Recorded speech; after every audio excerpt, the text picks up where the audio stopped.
And do things, I mean, obviously you are probably freaking out a little bit in your head, like, okay, well, I guess I'll never do that again. At least I got Yep, three in. But like, when does it exactly. when does it kind of go from obviously, well, I guess I'll never do that again to, they contact you again and we're like, all right, we're gonna start doing events again.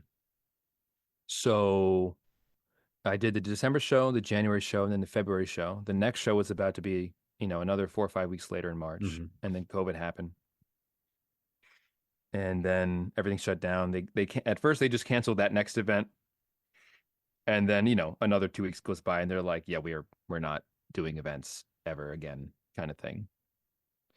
And like you said, I was like, I guess I got to do it 3 times. And who Hmm. we that was at a point where we all were like, Lysol wiping our freaking groceries. Yeah. It was like June of 2020, and it was like, the world's over. So, but then the world was not over, and then summer started turning into fall, and I obviously I blasted so much stuff out there on my social media about it. I was so just like elated that I actually got my foot in the fucking door to do this. Right. And I got a random DM from a guy from Brazil who was like, "Hi, Michael. My name is Marcelo, and I'm the director of operations for Tora MMA. And Whoa. we're Brazil's biggest MMA company, and we want to do our first show in the US, and we want you to do it if you're available." And I was like, "Holy shit, this is legit." Right. And it was another like just thing where it was the power of like social media and just like fucking putting shit out there. Hmm. And so first they flew me down to Brazil to do their what was their last show in Brazil, and then like a week later they flew everything over to Orlando, and we did a show in Orlando. It was Tora MMA, and they were going to have some big names like Bigfoot Silva Oh, and a few other guys. They were going to have Josemal Parharas. jeez. And yeah, those guys unfortunately pulled out. Mm. And another early wrinkle in the story is that the company was not run very well, a lot of shady shit. I got to announce UFC veteran Darren Cruikshank with Oh, them. And yeah, that was dope. yeah. And I did the two shows. They did fly me all the places on their dime, but they never fucking paid me. They never paid me a Ooh. dime. They didn't pay anybody. Oh. They had Darren Cruikshank. If you follow Darren Cruikshank on his Instagram, the guy's a big firearms enthusiast. He was like, I ran into him again a few years later. And he was like, I'm gonna look for that motherfucker one day. They owe a lot of people a lot of money, and they never paid anybody. It was very much of a kind of like a, oh yes, brother, next week we have a little bit of trouble. Next week, and then next week turned into next Yeah. month, and then they just kind of faded away. And then the guy became like the guy who was the president. He's out there, like he kind of went into hiding, but then he kind of just reinvented himself as like a social media, like a financial influencer. I don't really know Oh, because he's that old scam. That's yeah, hilarious. yeah. I don't really know exactly because it's all in Portuguese, Right. and but he's like he actually blew up on his Instagram. He's got tens of thousands of followers now, Jeez. which is insane. It's insane. Yeah, it's I mean, crazy. you got to go to Brazil on I their got to go to dime. Brazil. I got to go to freaking Rio. Right. And what was my fourth Right. time ring announcing? I got flown to Brazil. Like, dude, I skipped some steps. I know. You skipped a lot of steps. Yeah, I'm like very lucky. getting to fly out on somebody else's dime, let alone another country, like that's massive. And that's yeah, I mean, congratulations. I'm sorry you didn't get paid, but you got Yeah. flown to Brazil, and that's amazing. There's some very cool credits, yeah. Yeah. Well, so you know, when did you start feeling comfortable being a ring announcer? Because, obviously, like we just gone over three in, COVID happens. Shit, I'm not doing anything. Yeah. Then you get flown to Brazil, and then you start working more after that. At what point did you really kind of start actually be like, okay, I know what I'm doing. I kind of have my own rhythm. Hmm. I got it all kind of not figured out because obviously every show is gonna be different. Wild shit happens at every show, no matter what it is. But when did you start kind of feeling more comfortable with it? To be honest, man, really only what feels like somewhat recently. Also Hmm. because, I'm still very much a part-time ring announcer. I still work as a speech pathologist, and I don't get to fly around and do it weekly. Right. So for the first few years, I was only doing a handful of shows a year, and it felt like every time I did it, I kind of had to, I almost like shake off some rust and kind of get back in the pocket of it. You know, I want to say like those first three shows that I did with Friday Night Fights, like by the time I did that third show, I did feel like I really found a rhythm because they were doing like monthly shows. But then unfortunately, COVID happened and Friday Night Fights went away. They never came back from COVID. But what happened was two of the guys who were like matchmakers and producers for Friday Night Fights broke away, and they sort of rebooted a different Muay Thai show in New York called the Warriors Cup. Hmm. And right around that time, those first three shows I did with Friday Night Fights, those two guys approached me and said, "Hey, we're gonna break away from Friday Night Fights and start growing this other show. Do you want to also be our announcer?" And I was like, "Absolutely." And again, I was like, "Shit, this is all working." Yeah. And then COVID happened. Friday Night Fights never recovered, never came back from COVID. But the guys who joined Warriors Cup, they eventually were like, "Well, we just fucking, just joined Warriors Cup.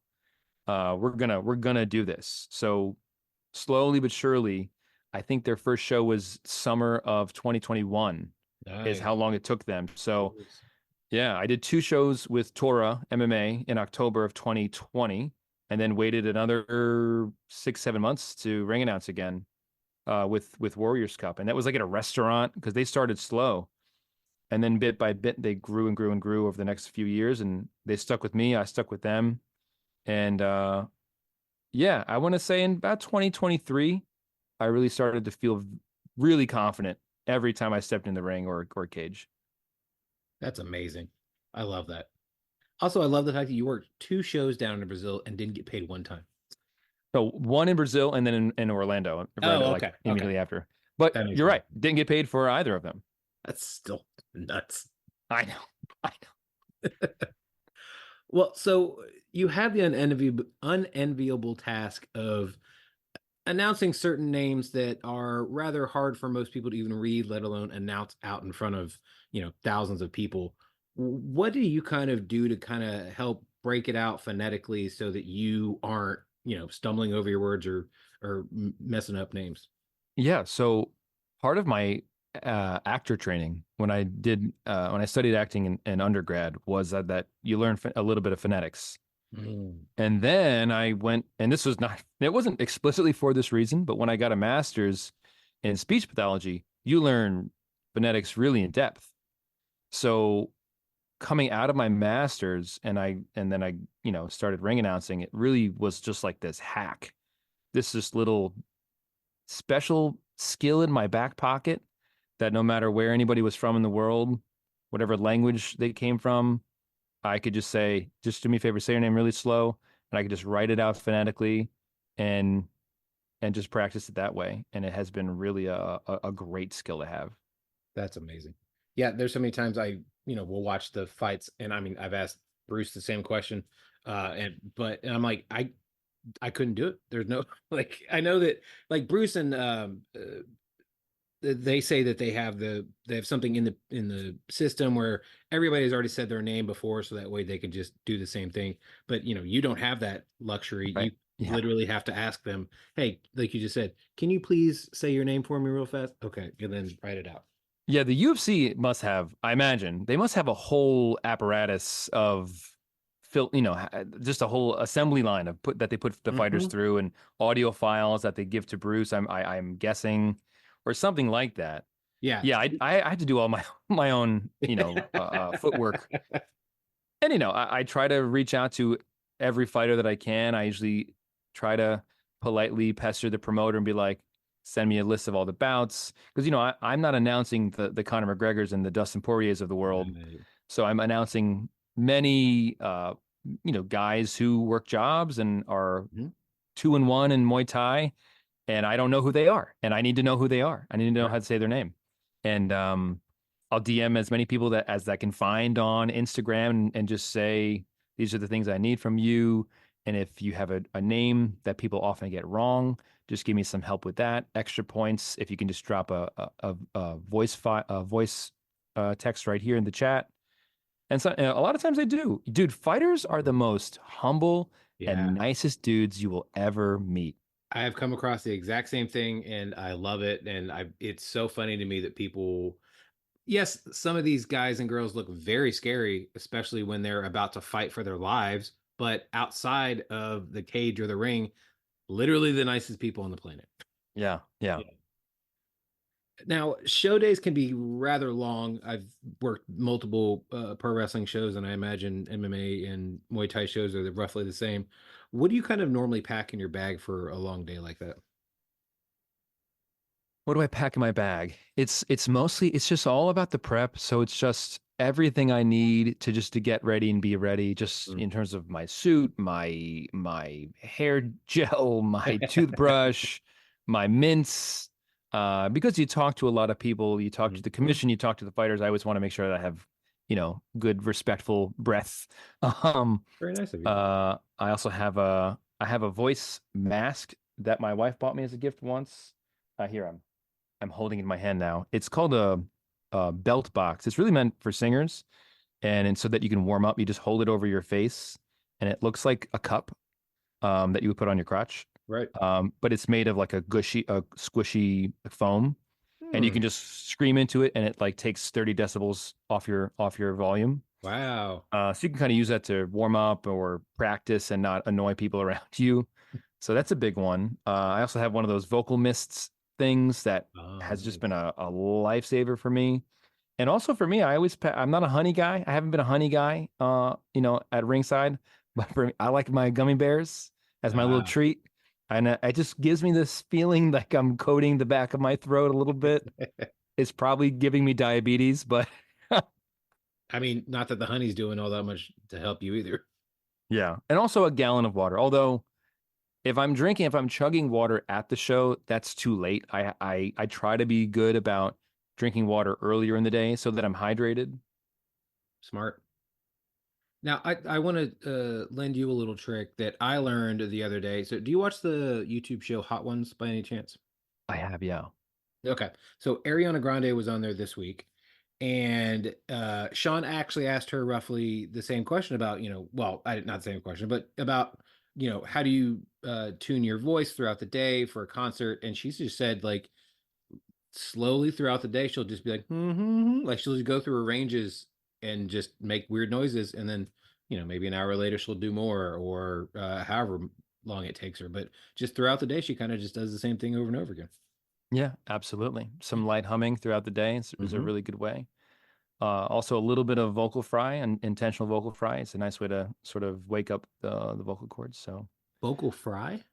yeah, just kind of go like, when your voice do Oh, that little creaky hum. yeah. Yeah. Like first, okay. That's about how it sounded in the morning. Yeah. Yeah. Now, you did it your way where you, like you just said, you kind of cold emailed a bunch of people until you finally got a, response. For people who the same as you have been looking up to Bruce Buffer and everybody else who's, doing amazing ring announcing right now, what kind of advice do you give to people who want to do the same thing you're doing? I have given the advice. Every once in a while, guys will DM me on Instagram or LinkedIn and be like, "Hey, man, I'm freshman in college. I want to do PA announcing or maybe ring announcing. What should I do?" Um, and it's because there's no market, John. It's True. not. Yeah. It is the world's smallest job market, and there are no job postings on Indeed or Uh-uh. Monster.com. Not at all. And it's also like it's in a funny way like part of the entertainment industry, Hmm. and in a way the person who is the announcer is very much like a performer, but there are no auditions, there are no tryouts, Hmm. there's no star search for the UFC's next ring announcer. I mean, Hmm. maybe who knows, maybe they'll make a show one day on and put it on ESPN Plus or something, and they'll have Bruce host it or something when he's like 85 years old and finally ready to hang it up.